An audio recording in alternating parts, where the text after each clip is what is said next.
ਇੰਨਾ ਕੰਜੂਸ ਸੀ ਤੇ ਮਠਾਈ ਦੀ ਦੁਕਾਨ ਪਾ ਲਈ ਇਹਨੇ। ਸਾਰੀ ਦਿਹਾੜੀ ਉਹ ਵਿਕਿਆ ਨਹੀਂ ਮਠਾਈ ਤੇ ਰਾਤ ਨੂੰ ਉਹਦਾ ਜੂਸ ਕੱਢ ਰੱਖਣ ਡਿਆ। ਨੋਣੀ ਦੇ ਲੱਗੇ ਖੁੱਤ ਨੂੰ। ਅੱਛਾ ਰਾਤ ਨੂੰ ਦੁਕਾਨ ਬੰਦ ਕਰ ਕੇ ਸ਼ੀਰਾ ਲੈਂਦਾ ਰੱਖ ਰਿਹਾ ਤੇ ਫੋਸ ਸਵੇਰ ਨੂੰ ਫੇਰ ਚ ਭਰ ਰਿਹਾ, ਨਵੀਂ ਦੁਕਾਨਦਾਰੀ ਲਾ ਰਿਹਾ। ਸ਼ੀਰਾ ਕੱਢ ਕੇ ਘਰ ਲੈ ਜਾਂਦਾ ਸੀ। ਕਿੱਥੇ ਕੰਮ ਨਾ ਖਰਾਬ ਆ ਚੁੱਕੇ ਨੇ ਲੈ ਸੁੱਕੇ ਲੱਡੂ। ਆਹ ਕੱਲਾ ਸ਼ੀਰਾ ਕੱਢ ਕੇ ਲੈ ਗਿਆ ਘਰ। ਤੇਰੇ ਲੱਡੂ ਰੱਖਣ ਦੇ ਵਿੱਚ ਯਾਰ ਏਦਾਂ ਦਾ ਬੰਦਾ ਸਾਰੀ ਜ਼ਿੰਦਗੀ ਬਚਤ ਕਰਦਾ ਰਹਿੰਦਾ, ਐਂਡ ਵਾਲੇ ਵਕਤਾਂ ਚ ਆ ਕੇ ਨਾ ਕੋਈ ਫੌਤਗੀ ਹੋ ਜਾਂਦੀ ਤੇ ਟੋਟੀ ਪੈ ਜਾਂਦੀ ਹੈ, ਸਾਰੇ ਪੈਸੇ ਉੱਧਰ ਲਾਈ ਦੇ। ਏਦਾਂ ਦੇ ਬੰਦੇ ਮਕਾਨ ਦੇ ਪੈਸੇ ਰੱਖੇ ਹੁੰਦੇ, ਸਾਹਮਣੇ ਦਾ ਬੱਚਾ ਜਾਂ ਕੋਈ ਯਤੀਮ ਹੋ ਗਈ ਉਹਨੂੰ ਪੈਸੇ ਮਸ਼ੀਨ ਪੈ ਗਈ ਜਾਂ ਆਟਾ ਪੈ ਗਿਆ ਤਾਂ ਬੱਚੇ ਉਹਨੇ ਨਹੀਂ ਹੁੰਦਾ ਇਹ ਸਾਡਾ ਹੀ ਹਿਸਾਬ ਕਿਤਾਬ ਆ।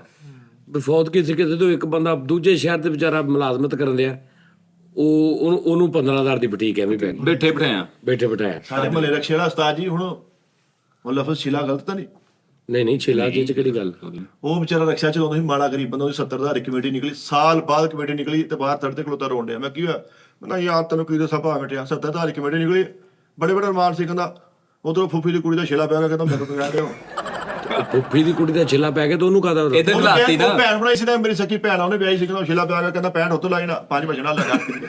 ਪਹਿਲਾਂ ਛਿਲਾ ਪੇਕੇ ਲਗਾ ਦੇਣਾ ਫਿਰ। ਪਹਿਲਾ ਛਿਲਾ ਕਹਿੰਦਾ ਮੈਨੂੰ ਪਿਆ ਗਿਆ, ਮੈਂ ਕੀ ਕਰਾਂ?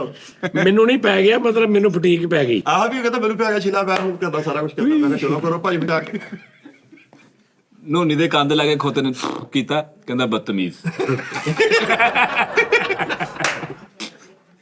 ਯਾਰ ਉਹ ਕਰ ਦੂ ਜਦੋਂ ਮਰਜ਼ੀ ਕਰ ਦੇਵੇ, ਤੈਨੂੰ ਨਾ ਬਹਿ ਲਾਗੇ।